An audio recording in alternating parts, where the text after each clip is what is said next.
what's up, Jade? How's it going, man? What's going on, Noe? How you doing, bud? I'm doing all right, man. So quick overview on Buck the Quo. Buck the Quo is a platform for teens in Idaho to express themselves, ask questions, feel confident about their now and their future. And this Ask Me Anything series that we're doing right now on Instagram Live is another outlet for you guys in Idaho, teens anywhere, actually, to just learn about different backgrounds, professions, and have an opportunity to ask questions and get some immediate feedback from some really cool professionals like my man Jade over here. Honestly, I love Jade. He's a really cool guy. I've known him for a couple of years, and he's just such an overall great person. So before I hand over the reins to him and let him just brag about himself, I do want to give some quick heads up. We do have swag, so if you guys participate, ask some great questions down below, we'll send you guys some swag. So make sure that you ask questions. What's up, Pure Radiance? Ashley, how's it going? Quinn, I see you guys.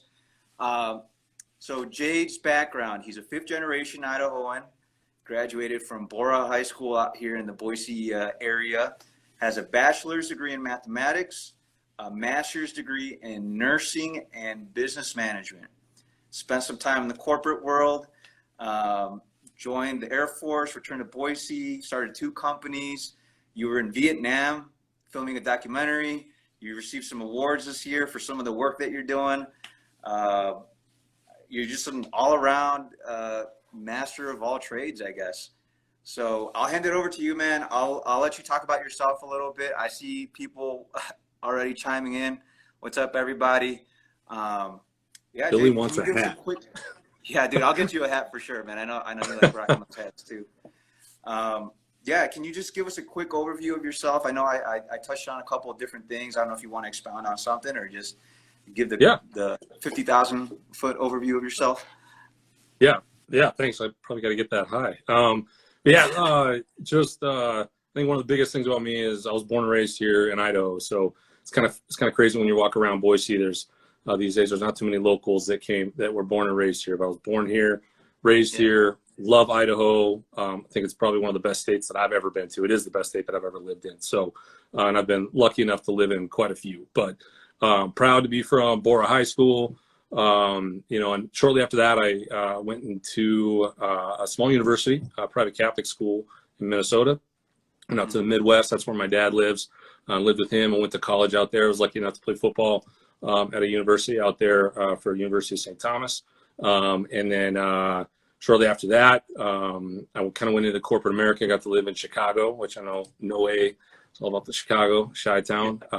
It was a great experience. I loved it all, but I've always struggled with trying to find what I wanted to do. And it's not because there's too few things, it's because there's too many things I wanted to do.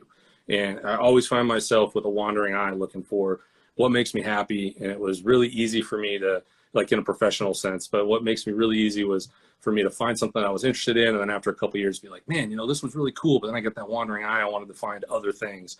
And so throughout my career, it's been kind of a challenge for me to kind of jump from place to place as much broad experience as I could in things, in different occupations, and really try to take that and launch myself into entrepreneurship, which is what I've always had a passion for, and education as well, that I knew that would help me along the way. So I've been through a couple different things, as Noe said, and just super, super proud and happy to be back in Boise and kind of living the life that I want to live.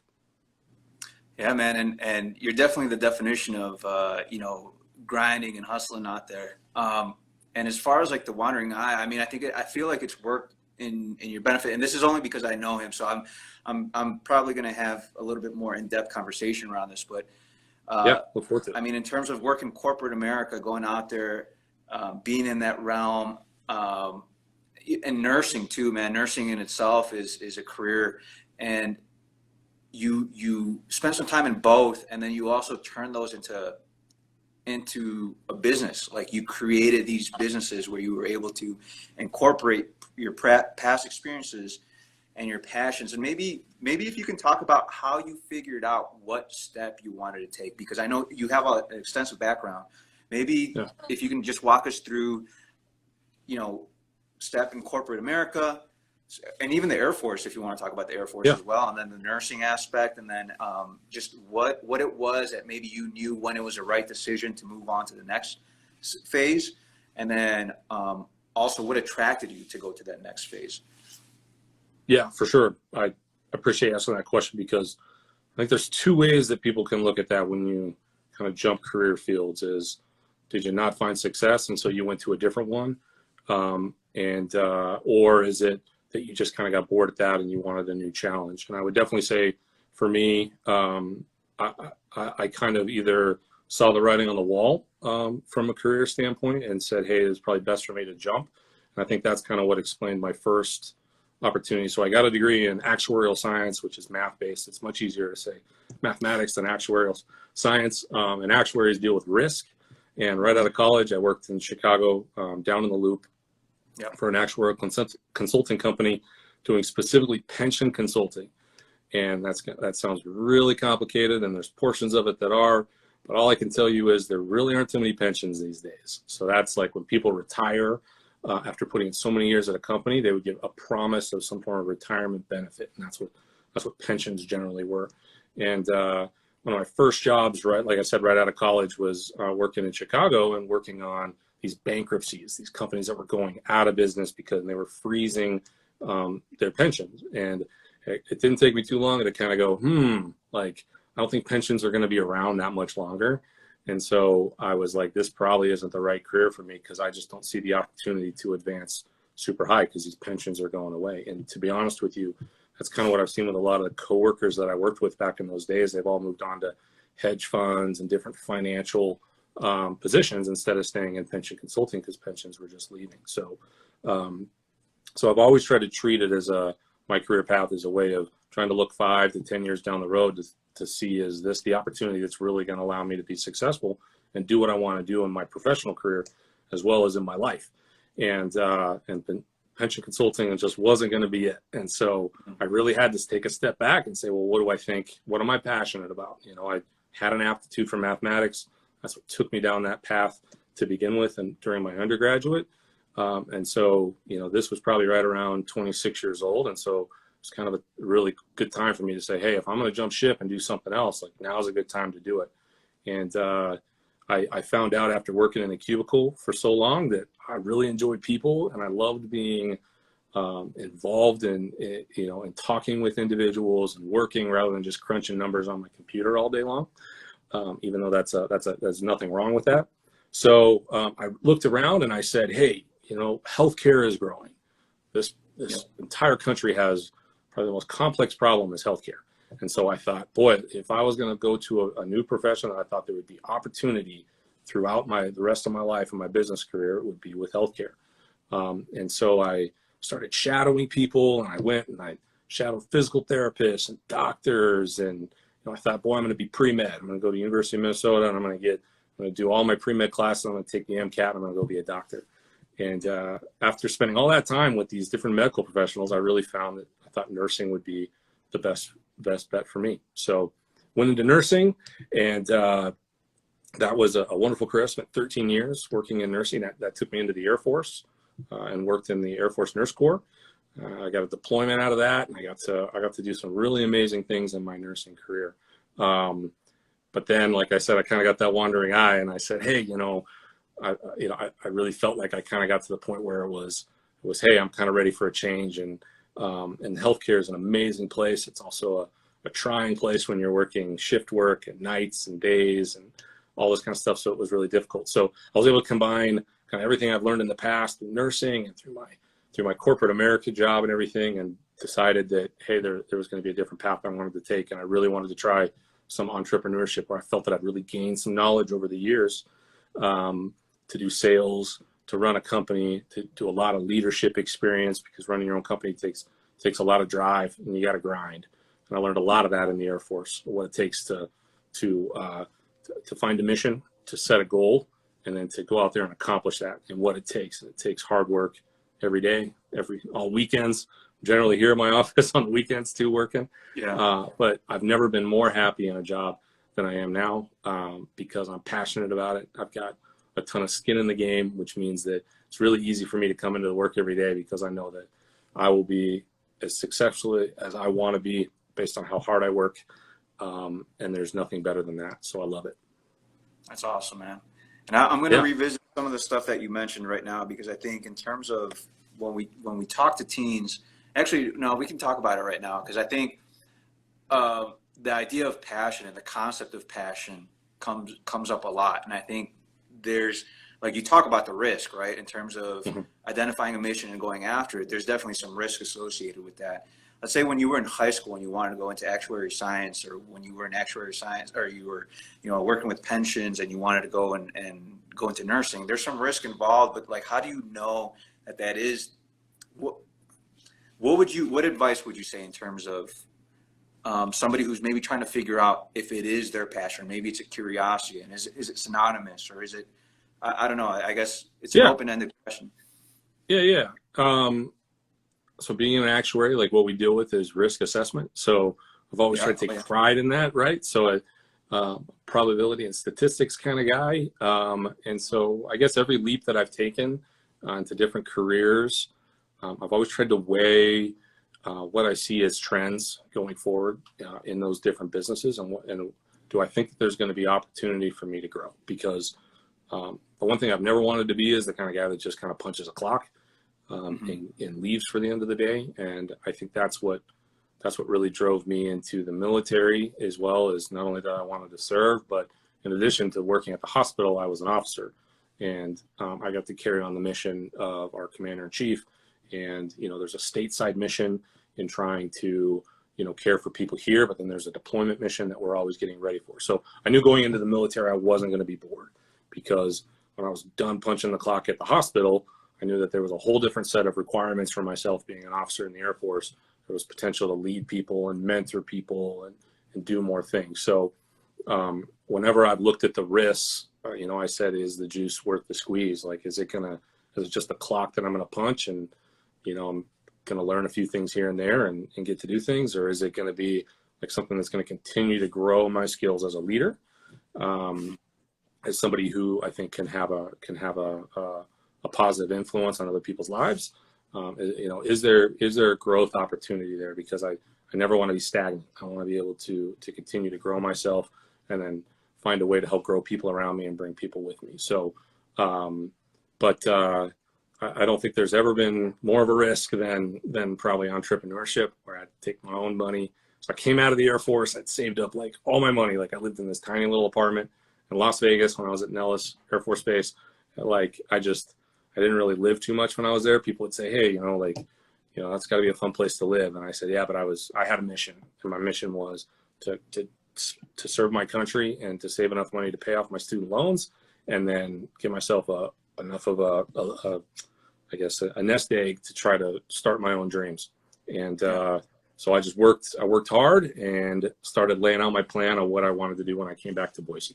So that's awesome. And not to put words in your mouth, but I think in terms of, you evaluated the risk, and I think everybody who's watching this or is considering passions or taking a new venture, their risks are dependent on what their situation is like. And I think you addressed that in terms of what your situation was like going from one to another and what you wanted to accomplish.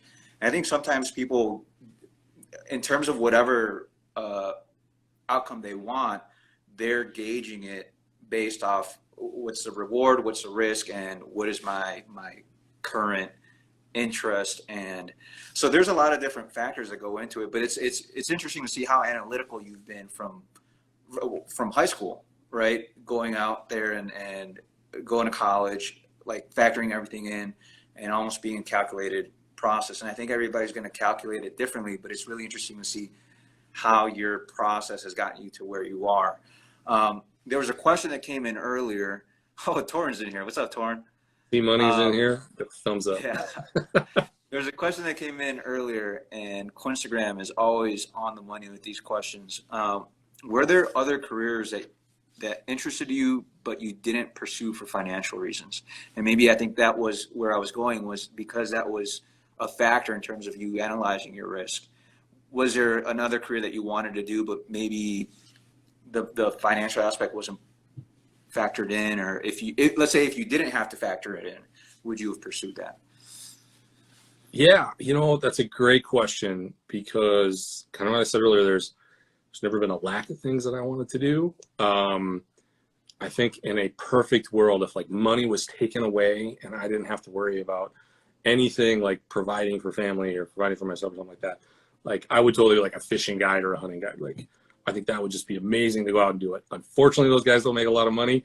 And that doesn't mean you don't go seek that if you truly want to do it. And I say this with a bit of a caveat and a bit of an asterisk is that if you love something and you want to go do it, like it's amazing how little money you can make and be happy.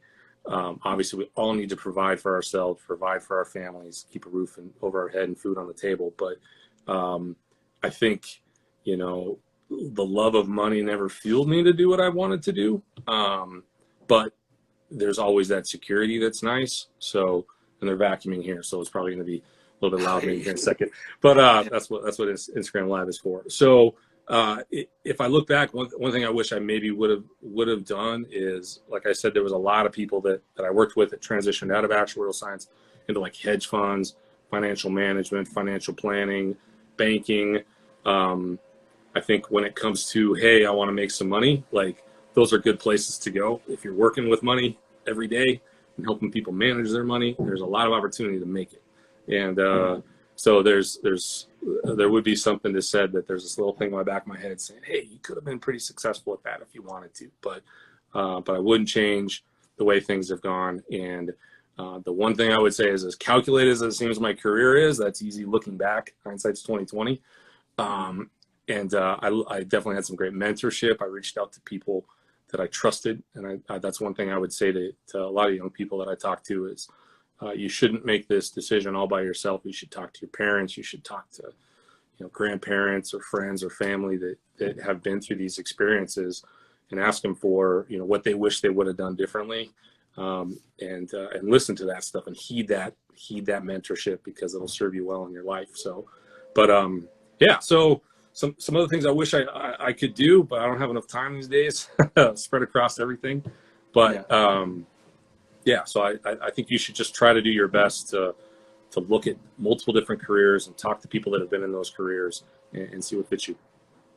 Yeah, you did even talk about the shadowing part, which I thought was really interesting, because me personally, I'm a big advocate for it. But and who's to say that you can't do this stuff down the road either? Yeah. I mean, in terms of, there's always an opportunity for that. I think we talked about your trajectory to getting to where you are right now. But we haven't really focused too much on where you are right now in terms of, like, what would you, if you had to describe yourself in terms of what you do for a living, what your work is, what would you say? Yeah, so kind of like I said, I've got a couple irons in the fire. I would say more or less my full-time job is running 1890. 1890 is a production company, but we're trying to transition more into a creative company because we do a lot more than just video production and photography. So my day job is definitely, well, my full-time job is running 1890, leading this company, trying to do a lot of sales, and then keep my crew busy, especially during trying economic times that we have in this country. So I do that daily and on the weekends. And then when I do have free time, I have a second company that I started, which is called Intuitive RN.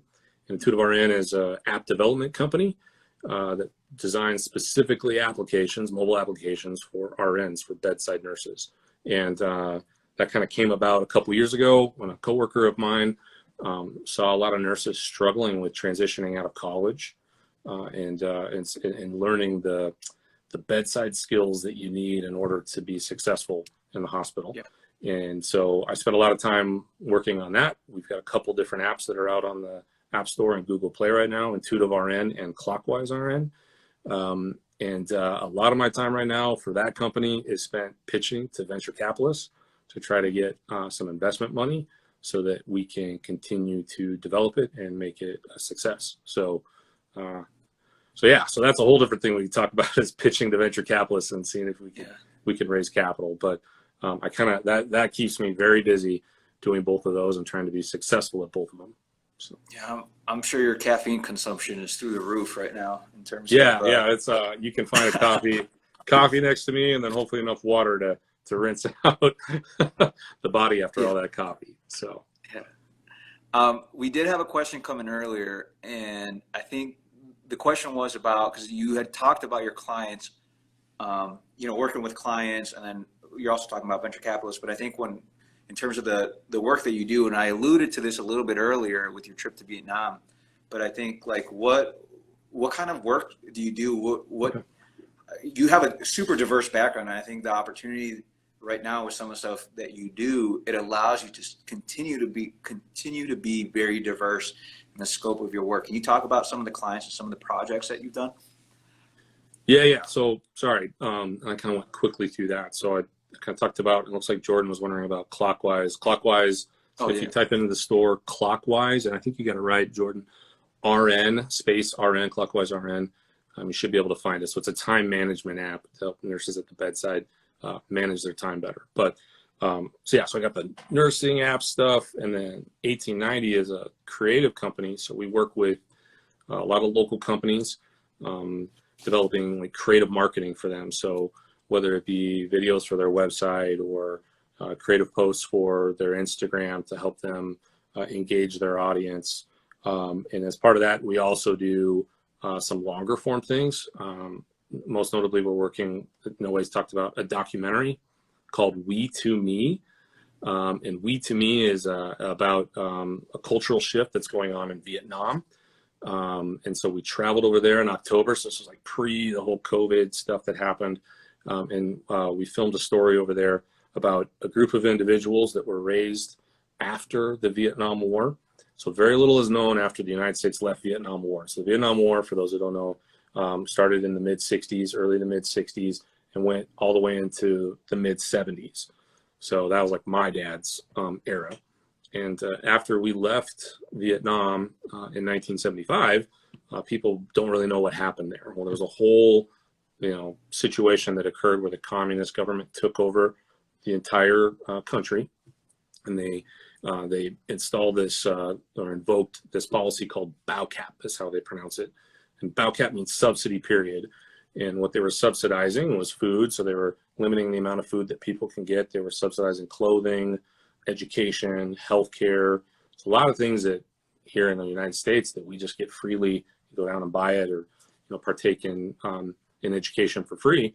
Like this was very much controlled by the government over there, and people starved. People, like 48 million people starved, and there was famine, and people had these horrible times. And so because of the shared suffering that occurred during that time, this community had a really strong bond because they went through this struggle together. And then what happened is late into the 90s, Vietnam opened up their borders and said, hey, we're going to let some of this capitalist stuff kind of come in. And because of that, their economy is like, whoa, skyrocket. It's really an emerging economy. I think they're like maybe 110 in the world in the economy. So they've really grown though. And so there's this new generation, these people in their teens and in their 20s that don't understand what that suffering occurred that their parents went through. So I would liken it to the 60s in the United States, where it was rock and roll and people were partying and they were expressing themselves after we came out of World War II. Well, Vietnam's going through that right now. And it's really interesting to see how they're doing that when there's the internet, and cell phones and Instagram and Facebook. Yep. Like it's really ramped up compared to what like our country went through in the 60s. So anyways, we're doing this cultural documentary to describe this period of time. And we're almost done with it. Like it should be released this summer.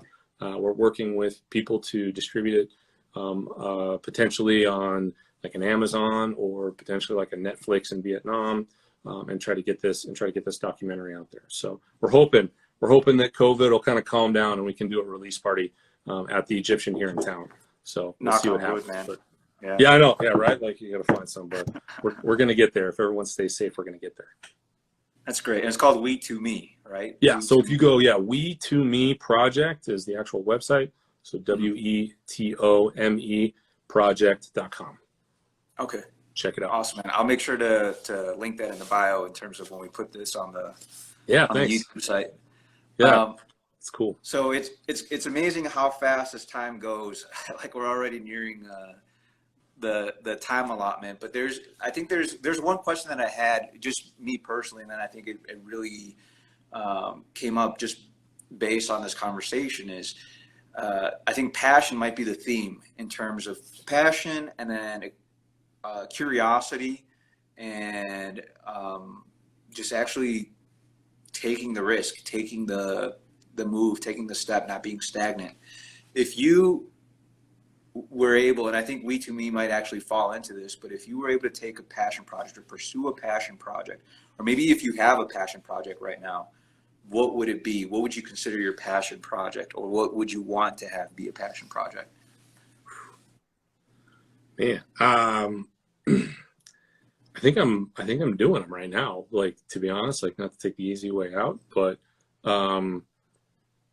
yeah, I think We To Me luckily kind of fell in our lap, and I think that's been really eye-opening for me. And I think it kind of keys on what I talked about earlier about that mentorship and listening to people that are older than you and that have already walked down some of these paths.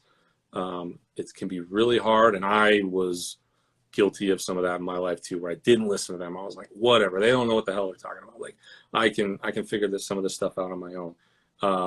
And I didn't listen necessarily always to my grandparents and to my parents, but man, like, that's history. Like, this stuff just comes around, it circles around, and you should listen to people that have walked through life already, because they have great understanding of these things. So I think We To Me is really a passion because I love that mentorship and that leadership stuff.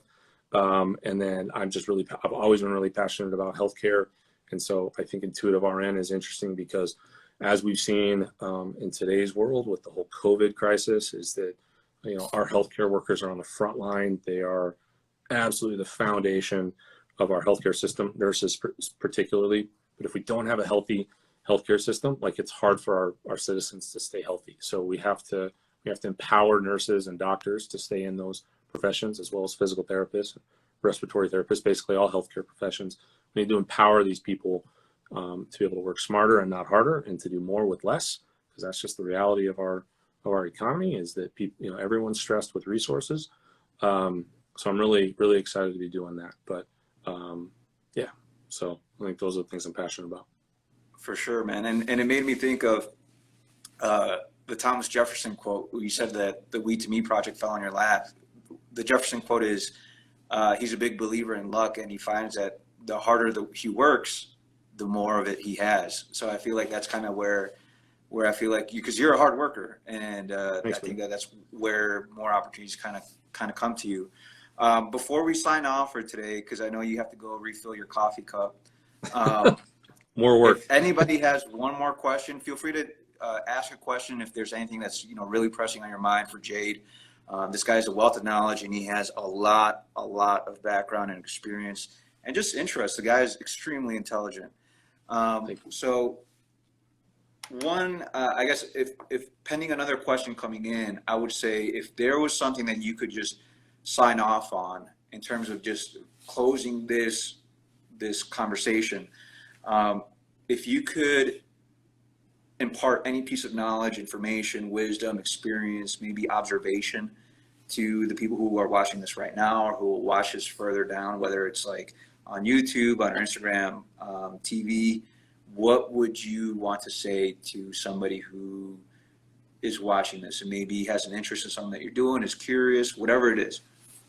Yeah, I think it's probably three parts, and I'm going to steal a lot of this from other people that I've heard speak in the past. I think it's true, so I'll reiterate it. I think there's two things you can control every day. That's your attitude, and that's your work ethic. I've met a lot of people that are extremely bright that had horrible work ethic, and I feel like they haven't been very successful in their endeavors in life.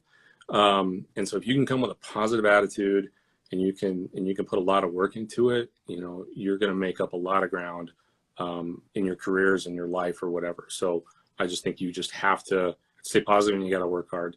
And I'm blanking on the third thing at this point in time, but I was going to say, don't be afraid to take a bet on yourself.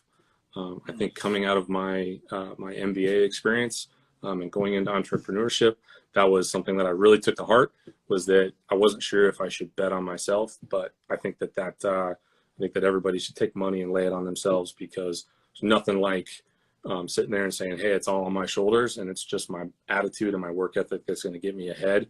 And if you do that and you bet on yourself, I think you'll surprise yourself at how successful you can be. So that's what I would say.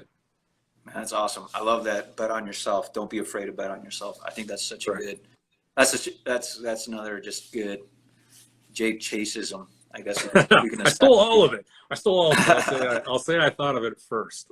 So, well, for my purpose, I'm going to attribute it to you. So I appreciate it. I think I'll go with that. All right. Well, Thanks, bro. Jade, thanks for tuning in, man. And you know, honestly, it was a great conversation. I'm surprised we haven't had this conversation in depth, you and I. But we'll have to continue this, and everybody who's watching this, if you guys have questions, one of the things that I want to highlight too is we do have the text program to number 208-208. If you have any questions, you can text those questions to that number. Just make sure you text BTQ, the letters BTQ for Buck the Quo, to the number 208-208. And if you have any questions, this is for you, Quinn. If you have any questions, just about high school, about future, about anything that Jade's talked about, make sure you text those to that number. And then honestly, Jade was talking about, don't be afraid to have somebody in your corner. Don't be afraid to reach out to people. That's what we're here for. Jade's here for you. I'm here for you. Buck the Quo is here for you. So you got people in your corner. You're not alone. All right? All right, guys. Thanks again for tuning in. Jade, I'll follow up with you. And thanks, everybody, for asking questions, participating, and hopefully you guys got a lot out of this. Yeah. Thanks, Noah. Thanks, guys. Right. Go get them. Bye, guys.